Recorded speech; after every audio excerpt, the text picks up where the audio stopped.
Hi guys, it's Ms. Perfetti. I sure do miss seeing all of you. So I thought maybe it would be helpful if you saw me and saw what I'm doing, and I gave my lesson this way for you this time. So I'm in my kitchen, not at school, and I thought that I would teach us a lesson on making something I call Play-Doh cookies. They are, so it's kind of a cooking lesson, but it's also wonderful because you can eat them, and they're really good and they're really easy to make. So I will be posting the recipe in the comments later. And for now, I'm going to show you how it works. We're going to take a cup of flour and we're going to add that to a bowl right here. There's a bowl. And then we're going to take a half a cup of powdered sugar. I'm going to add that to a bowl. And then we're going to add 1 full stick of butter. So the butter needs to be soft enough that you can kind of poke at it with your fingers. So I've had mine out for a while sitting on the counter so it's at room temperature. You don't want your butter too hard. And if you try to make it soft in the microwave, don't go longer than 10 seconds because then it will turn into a melted mess. So I'm going to put that in the bowl. And then there's one other ingredient, and that's some vanilla. And we need a teaspoon of that. And I'm going to put that in. So I know it's hard because you can't see very well. So let me pick this up and see if I can get it in there. So there's the bowl. Now with my hands, I'm going to squish the butter and the flour and the sugar all together until I make basically a dough. So make sure, we talk a lot about washing our hands these days, so make sure that you wash your hands. Sorry, I'm having a hard time getting in the bowl, showing it. There we go. So there I am squishing it up, and I'm just going to put this back down so I can use my hand to squish it up. And it's going to take a minute to sort of get that flour and butter and sugar to sort of all mush together. But once it does, it's a nice consistency to be able to sort of play with it, kind of like Play-Doh dough. And I'm going to add some color to mine. If you don't have any food coloring at home, that's okay. You can just make them without food coloring. Hold on a moment. So you're going to keep squishing the flour and sugar and butter together until it starts to sort of look crumbly like this and it's all mixed up. So now watch, you see how if I squish it, it can start holding its shape.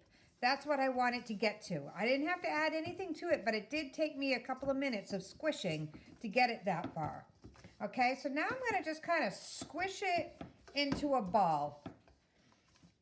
So it looks like this. And you can't smell it, but the vanilla that I use smells really yummy.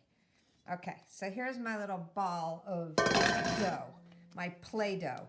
Okay, so to start, I want to add some color to it. Again, you don't have to if you don't have it at home. I don't want you to have to feel like you have to go out and get something. But if you have some, you can. I happen to have these colors around that were from a cake decorating kit. So they're kind of bright colors. Let's see if I can get it to work. And they're a little bit of a gel, so it's kind of weird. So I just made like a little divot in there, and I'm going to mix it up. My hands are going to get a little colored. I'm not going to worry about that, though. Okay. Ooh. This one's called fuchsia, but it looks a lot darker than that, and maybe I used a lot of it. Okay, well, I'm just going to keep rolling it around till my hands... till the dough starts to blend it all in. All right. You can stop. Okay, so now I have gotten them all mixed in. I spared you watching me mix them all up. It took a couple of minutes, but I got them all mixed up. I washed my hands and most of the color came off. There's a little bit of color left. That's all right. So from here, this is where you can use the dough like Play-Doh. And I thought this would be a good time to sort of talk about a couple of ways you can work with dough or clay, if it was clay. One of them is my favorite, where you can roll like a little coil that makes a little snake-like creature or shape And of course, if this was pottery, you could make a little pot out of this, but these are going to have to stay fairly flat. They can be about this thick at the end, so you can keep them a little thicker than really, really skinny cookie, but not too much.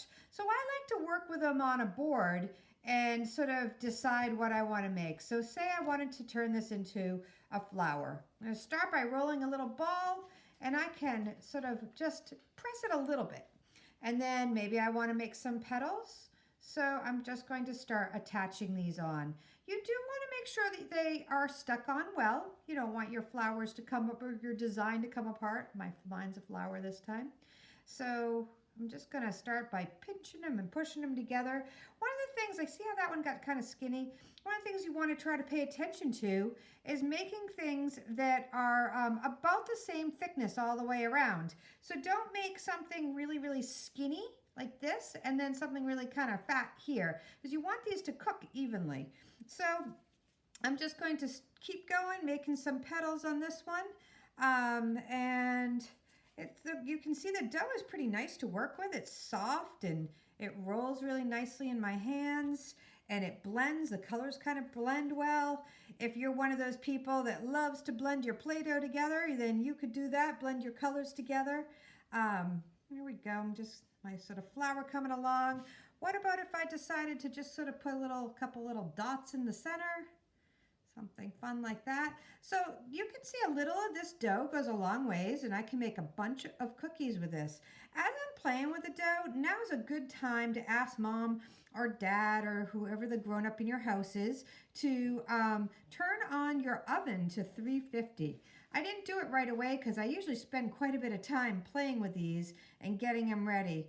From here, once I've made this, I'm just going to grab, since I used it on the board, or you can use your counter, I'm just going to lightly kind of scrape it up with my spatula, and I'm going to transfer this onto a baking sheet to cook. They do not need to be on a greased baking sheet. There's plenty of butter in there. And I'm going to let them cook, and I'm going to create some more, fill up the whole cookie sheet. And when they're done, I'm not only going to have a fun art project that I created, but I'm also going to have some yummy cookies that you can eat. One of the other nice pieces is that, not that it's good to eat raw dough, but if a little something happened to fall into your mouth, there's no egg in this dough, so that won't give you a tummy ache if you just ate a little tiny taste of it. You still don't want to eat a lot of flour raw. People say that's not good, but I do like the fact that you don't have to worry about handling raw eggs. And I want you to have fun sculpting these and baking them, and hopefully you'll share some nice pictures with me of your creations and what you feel like making. So think about animals or flowers or anything. I use some spring colors, trying to think about keeping things positive and watching all the nice colors starting to come to life right now. And have a wonderful week, and I will see you again next week. Thank you. And here they are, all done, colorful and yummy to eat.